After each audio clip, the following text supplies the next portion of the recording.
Wala pang kasiguruhan kung dadalo si dating DILG Undersecretary Rico Puno sa pagdinig ng Senado bukas. Si Pangulong Noynoy Aquino muling ipinagtanggol si Puno sa pagpunta niya sa opisina at kondo ni DILG Secretary Jesse Robredo. Pero iba na raw usapan ng umunoy overpriced rifles. May news to go si Joseph Morong. Mismong si Pangulong Noynoy Aquino na nagpaliwanag tungkol sa utos niya kay dating DILG Undersecretary Rico Puno na isecure ang mga mahalagang dokumento sa opisina ni yumaong DILG Secretary Jesse Robredo. My understanding is, in-assume na niya na lahat ng offices pinapasecure ko. Understanding ko rin, itong si Superintendent Tanseco, nagpaalala rin sa kanya na nag-uwi ng mga papeles, dokumento si Secretary Robredo. Dagdag pa ng Pangulo, wala naman daw masamang intensyon ang nagbitiw ng Undersecretary.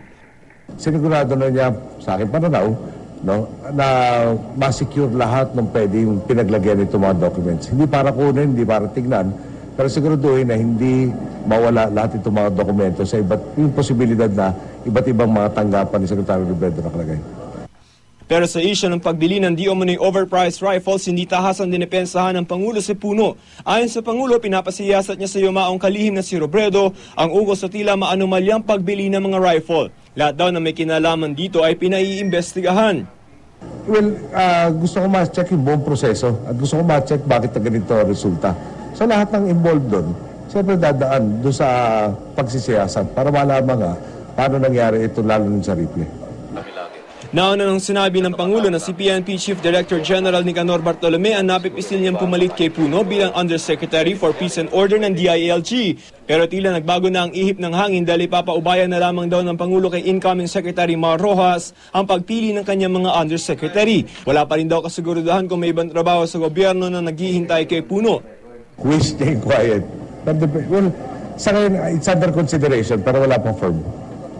Samantala, pinag-aaralan pa raw ng Senado ang isinusulong na inquiry ni Senator Miriam Defensor Santiago patungkol kay Puno. Ayon kay Senate President Juan Ponce Enrile, kailangan raw busisiin ko ang Committee on Constitutional Amendments, Revision of Codes and Laws na pinamumunuan ni Senator Santiago ang tamang komite para dito. Ayaw rin daw kasi nilang makasagasa sa function ng executive branch. Pinag-aaralan ng Rules Committee because walang resolution, walang speech, privilege speech, walang pending bill. We want to find out whether what is sought by the lady senator could be done. We normally,